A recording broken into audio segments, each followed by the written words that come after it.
আপনারা যে আব্বাস নৌকা উঠছেন, এই আব্বাস নৌকার তলা ফুটা হয়ে গিয়েছে। এই আব্বাস নৌকা থেকে দ্রুত নামুন, এটা আপনাদেরকে বাঁচাইতে পারবে না। আপনারা যদি তওবা আস্তাগফিরুল্লাহ পড়ে আসেন, ইনশাআল্লাহ আমাদের দরজা খোলা আছে। চাঁদাবাজি বন্ধ করে আসলে, সন্ত্রাসী কার্যক্রম বন্ধ করে আসলে ইনশাআল্লাহ আমাদের সাথে ঐক্যবদ্ধভাবে কাজ করতে পারবেন। ঢাকা হাটে আমি সবাইকে নিয়ে কাজ করবো ইনশাআল্লাহ।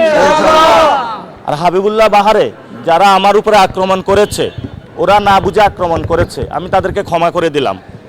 কারণ ঢাকা হাটে অনেকে না বুঝে আমাকে হ্যারাস করতেছে, আক্রমণ করতেছে। আমি তাদের প্রতি একটা সবিনয় অনুরোধ, আমি তোমাদের ভাই, তোমরা আমার ভাই, অনেকে আমার বাবার বয়সী, তো আমি আপনাদেরকে ক্ষমা করে দিলাম। আমরা একটি সুন্দর সম্প্রীতি সমাজ গড়তে চাই, যে সমাজে আমরা কোনো হানাহানি, অপরকে মারামারি এই কাজটা করব না ইনশাআল্লাহ। গতকালকে এক বৃদ্ধ লোক বলেছিল যে মহল্লার ছেলে আব্বাস।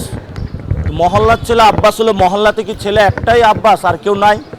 এজন্য আমরা বলবো যে মহল্লার আরও অনেক ভালো ছেলে আছে, আগামীতে ধানের শীষটা তাদের দিবেন, এইসব সন্ত্রাসীদেরকে আপনারা আর দিবেন না। আর